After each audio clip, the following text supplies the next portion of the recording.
트러쿤한테 치여서 반복적이고 힘든 현생을 마감한 후 여신을 만나 이 세계로 전생하고 마왕을 토벌하기 위해 동료들과 여행을 떠나는 스토리는 21세기 애니메이션 장르의 중요한 클리셰 중 하나로 자리 잡았죠.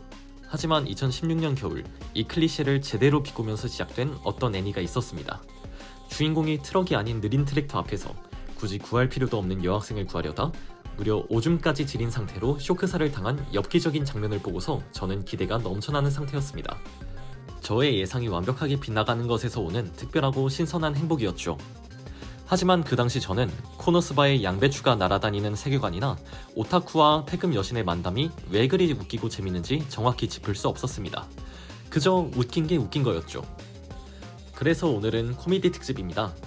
코노스바같이 작가와 감도 다같이 손잡고 미쳐있는 듯한 코미디 애니들을 뜯어보면서 왜 우리가 특정 장면이나 대사들이 웃기다고 생각하는지 감독의 목적을 중심으로 같이 한번 알아가 봅시다.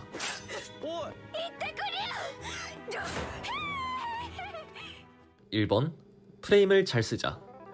저도 코미디 대본들을 써보면서 자주 하는 실수 중 하나는 코미디가 대사에만 국한되어 있다는 점입니다. 하지만 당연하게도 애니메이션은 글이 아닌 영화입니다.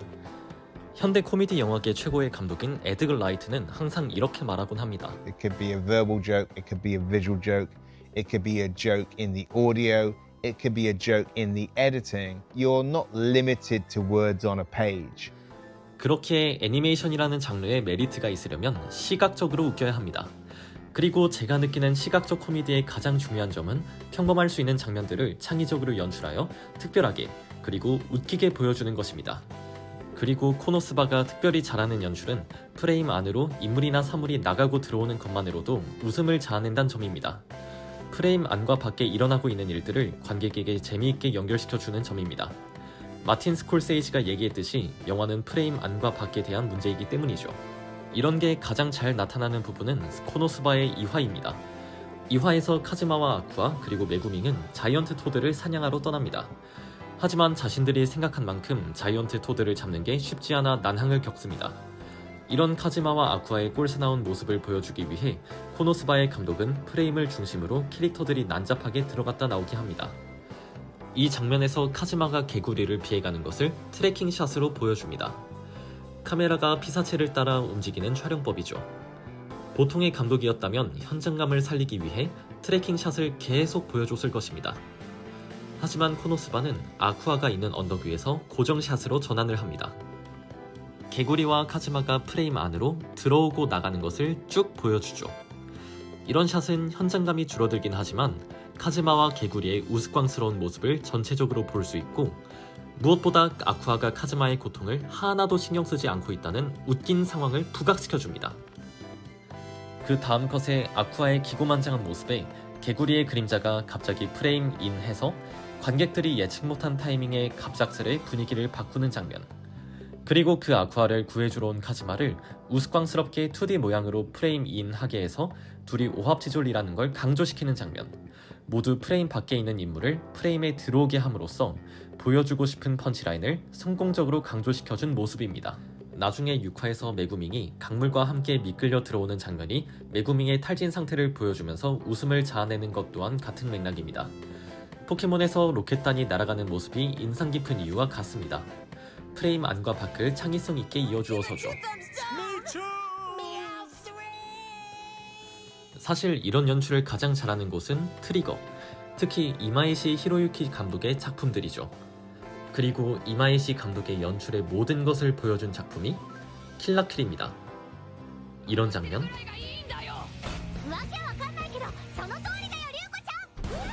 아니면 이런 장면,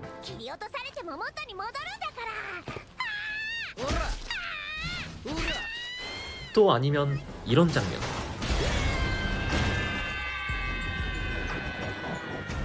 모두 다 내용과 상황을 몰라도 시각적인 프레임 등장과 퇴장 요소만으로 관객에게 웃음을 선사할 수 있는 것입니다. 평범할 수 있는 장면들을 새롭게 연출시켜서죠. 사실 킬라킬도 따로 다루고 싶긴 한데 예전 애니만큼 관심이 있는 사람들이 남아있을지가 의문이네요. 자, 여기서 질문입니다. 저런 캐릭터들이 창의적으로 프레임에 들어오는 방법은 왜 우리에게 웃기게 다가오는 걸까요? 제가 생각하기에 그 이유는 우리가 예측하지 못한 등장이기 때문이라 생각합니다. 그리고 그 예측을 비트는 것은 시각적 코미디의 기초입니다. 2번, 관객의 예측을 깨자.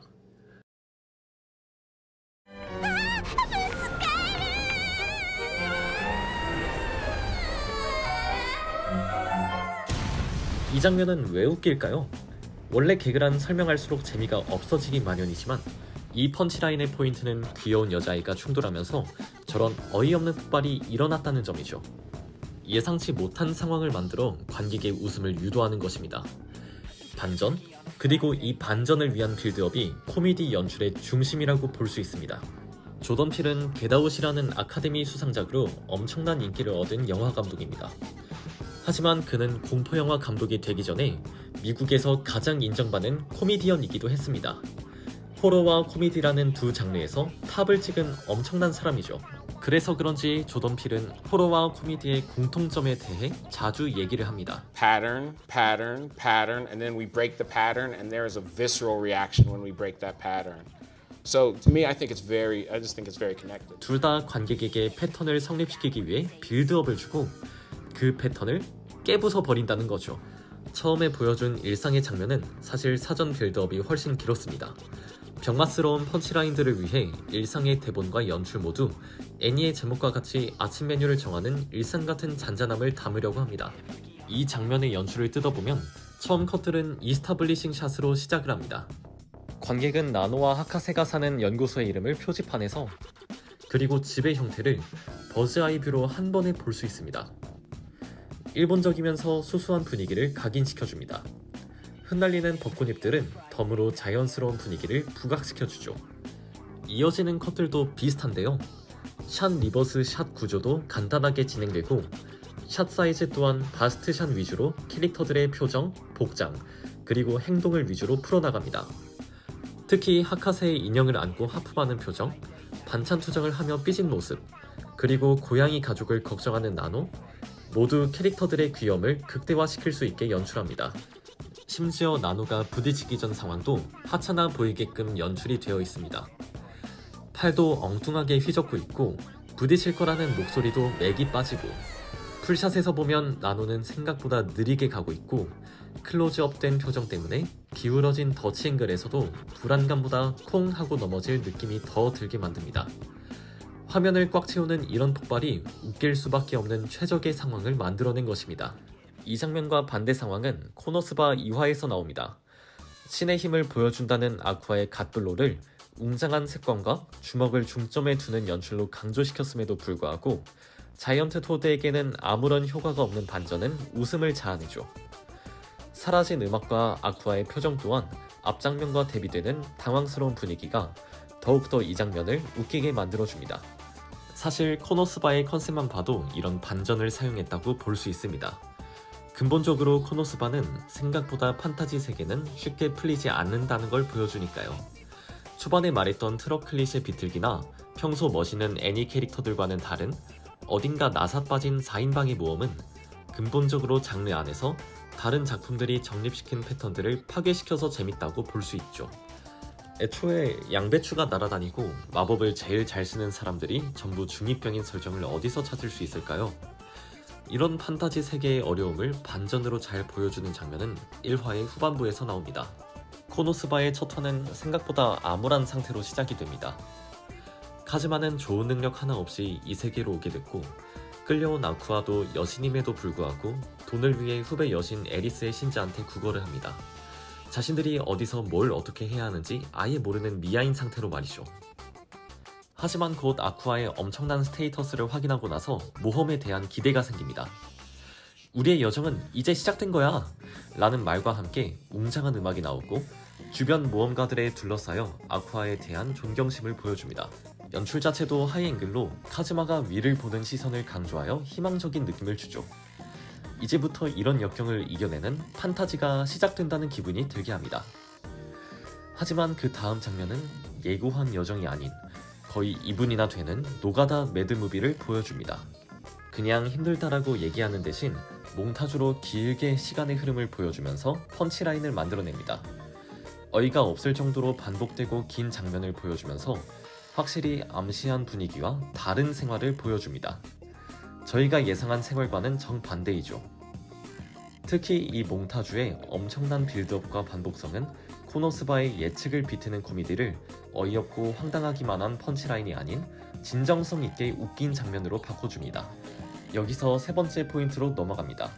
3번, 웃긴 장면들은 다시 쓰자. 몽타주는 시간의 흐름을 한꺼번에 관객에게 전달시킬 수 있는 좋은 기법입니다. 짧은 샷들을 연결시키면서 중요한 정보들을 전달시킬 수 있죠. 영화 업의 칼과 엘리의 로맨틱한 인생에서 엘리의 장래까지 축약시켜 보여준 감동적인 장면 500일의 썸머에서 두 캐릭터들이 만나기 전 어린 시절 모습을 보여주는 타이틀 화면이라던가 이미 너무 유명한 로키의 훈련 장면들도 로키가 얼마나 열심히 성장했는지 긴 시간을 축약시켜 보여주죠. 이러한 장면들이 관객들에게 시간의 흐름을 보여주는 것을 중점으로 둔다면 코미디 장르는 어떤 변화가 일어났는지에 대해 중점을 둡니다. 이렇게 변화됐다고? 라는 생각을 하게끔 만들어 예상하지 못한 방향으로 펀치라인을 전달시키는 거죠. 영화의 예시를 하나만 봅시다.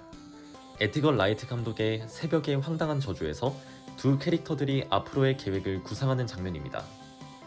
물론 이 몽타주들의 빠르고 재미있는 컷 전환이나 제4의 벽 깨기 등 흥미로운 코미디 연출들로 빽빽하게 채워져 있지만 펀치라인 자체는 에드거 라이트가 준 살짝의 변화입니다.